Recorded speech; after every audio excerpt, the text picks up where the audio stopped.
Right now, I'm in New York City, shooting my second ever documentary. I have no idea what I'm doing, and I'm super nervous about it. It's around 12 p.m. at the famous Beekman Hotel, and we are on the top floor. Who's we? DNA Picasso, Dominique Christina, and a few others, and myself. The one in the bucket hat, her name is Ivy Soul. The one with the long locks, sitting next to her, that's Ethan Thomas. And the other one with the locks, that's Elsa Eli. Right now, everyone's still getting ready, and we probably are still going to be getting ready for another 2 hours maybe. Where we're shooting, it's like theater seating, it's facing the stage, there's a big projector, bar, blah blah. It's sexy. It's a sexy rooftop looking over the city. You're gonna love it. Now we're heading downstairs to meet up with our car. This is my first time ever in black car service, and I never knew that having a driver could be so nice. While riding, I learned a little bit more about Dominique too, and I was actually really impressed with what she said.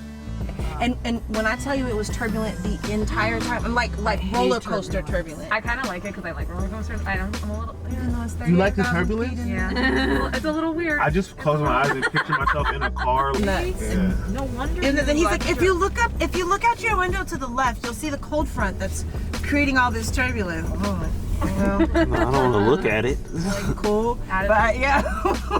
Wait, what's the weather like in Colorado right now? It's Hot. What? Oh, in the 90s, like burning up. Yeah, so that's interesting. And Colorado's like really, really bright, really, really sunny. Even if it's freezing, Yeah. the sun is still out. But I love the sun. Yeah. Yeah. How long have you been there? I grew up there, but then I went to undergrad in California, and then I went to grad school down south in Arkansas. I lived in LA. I was in Greenpoint, Brooklyn. I've been everywhere. But you like Denver the best? I like it as a base. You know what I mean? Yeah. And it's a big city, and a lot of people from California and New York come to Denver. You know, because we're on top of each other in this city. Yeah. You know, and Denver. It's what I notice is that New Yorkers are blown away by how much space. It's a big city, but it's a spacious one. You know. Yeah. super spread out. So we pull up to the venue, and again, I'm shocked. But everything is so fast-paced in New York, I didn't have time to just stand around and take it in. We headed straight to the 6th floor, where we found the green room. We stayed there for maybe 10 minutes, and we went back downstairs for photos. Seeing this was so surreal. I've only seen red carpets and the wall banners and flashing cameras and stuff like that on TV.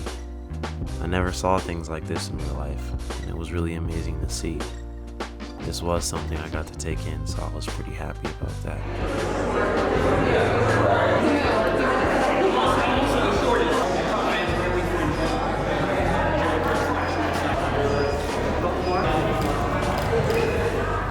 The show is starting now.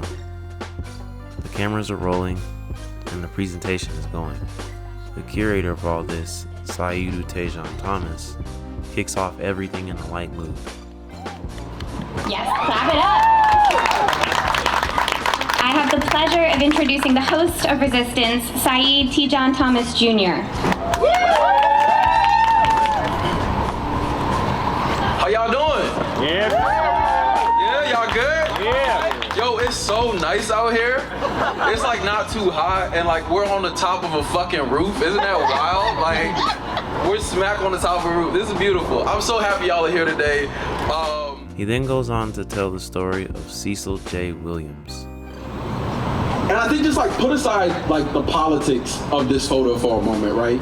Like I don't care who you are, from Beyonce to Barack. Like drinking out of a water fountain is designed to make you look stupid. It really is. Like you're doing duck lips to try and suck in splashes of water from a hose aimed at your face. Like that's not supposed to look good, but this man in this photo he does. Like, he looks really fucking good. And Cecil really is a civil rights pioneer. He's an author, he's an inventor, and he owns and operates a civil rights museum in South Carolina, and he's a photographer too. And he told me about the day that this photo was taken, how he and his friend had gone to cover a story of a black man who was gonna dip his toe into the Atlantic Ocean, because apparently back then even the ocean was racist, so this man was trying to, like, you know, protest by dipping his toe. And on their hours-long drive back home, he and his homie decided to stop real quick. I was thirsty, and I stopped at a filling station. I looked around, and nobody was observing me. And I took a drink out of the fountain, and my friend photographed me with my camera, and then I photographed him. Well, the water tasted no different from any other kind of water. In fact, I let it run for a second or two because, you know, I wanted to make sure that if there were any contaminants in it, that it would, you know, be okay.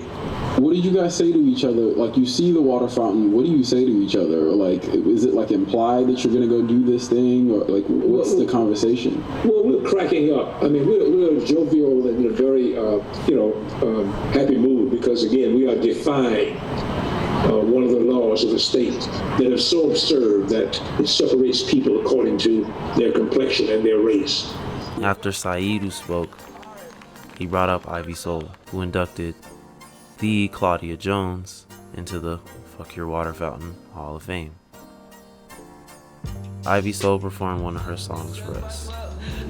Everyone loved it. Tell me who you are, tell me what you believe, tell me that my existence is the proof we gonna be free, and they gonna tell a lie, and if we don't agree, we gonna go poof from the river to the sea.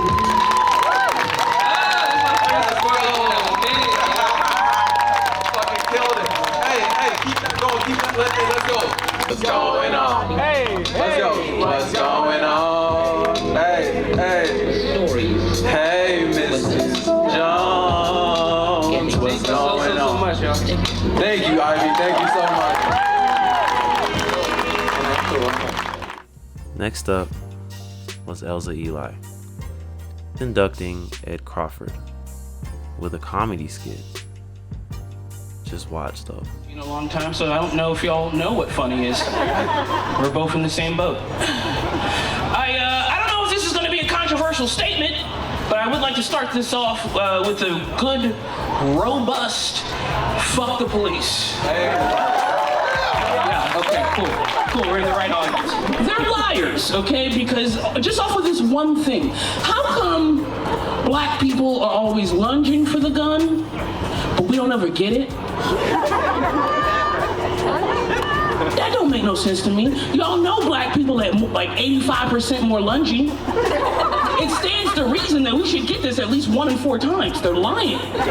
Listen, I was in the subway the other day, and I'm walking up the stairs to leave the subway. This guy in front of me, he's adjusting his wallet in his pocket or something, and a $20 bill falls out of his pocket. It's floating on the gossamer wind down the stairs, and I went to grab it, and this black guy, 3 steps behind me, reaches his leg up, stomps his foot down on the $20 bill. I said, "Sir, you would get the gun every time. You would get it every time." Lastly, but most certainly not least, is Dominique Christina, inducting Pamela Echoes. Dom spoke with so much emotion and strength that it shook the entire crowd, myself included. She did amazing. That was my first time ever being impressed by a poet. And I was super glad that I was able to go. All this life happening before I even entered the chat, right? Before I even was on the planet. And yet she is my familiar. In the same way that Anarcha is my familiar, though she lived and died before I was ever even a concept. And so for me, it's about, we still have the opportunity to family folks. So this poem is from Miss Pamela Echoes. It's a long, hot summer of '67 and somebody took a picture of you punching a police officer. We gotta talk about it. And maybe you still live with your mama. Maybe she made banana pudding every year around Christmas time and maybe you helped her with it. Maybe you had two brothers, one named Harold, the other called Al, standing by the window waiting for you to come home, and when you didn't, maybe your mama grabbed her purse and sent the boys to a lady called Mama Ann who lived next door. An officer with blonde hair sits on his legs, the redhead one puts a knee in his neck, black is going blue. You didn't know it then, but the same thing would happen 53 years later to a man in Minnesota, and fires would be set in his name. I think they might have called you Henrietta. Who you are. The version in his head is fiction. Bed wench, wet nurse, mammy. He doesn't know you detonated every story that languaged you small. He thinks you're conquered. He finna fuck around and find out black women been impossible. Been crooned a midnight curse. Been a blood ritual. What mattered in the end is the distance between your fist and your fear. So as it turns out, they call you Pamela. A Greek name that means all sweetness, the irony. I know you by how you throw your right hand. I know you by your knuckles. Pamela means all sweetness. Sweetness unless. But Miss Pamela, mostly you look like possible to me. You look like love to me. You look like the future to me. Thank you.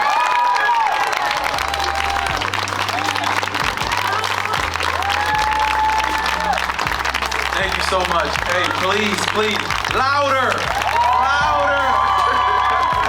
Can we bring up the rest of our performance from today? Elsa, Ivy, can y'all please come up? Experiencing the whole festival was amazing. New York is amazing. I really hope I can spend some more time there. For the longest time, I wanted to go, but who knew I would end up experiencing something like this while I was there? I guess dreams do really come true. And I'll just keep traveling, keep following mine. Thank you.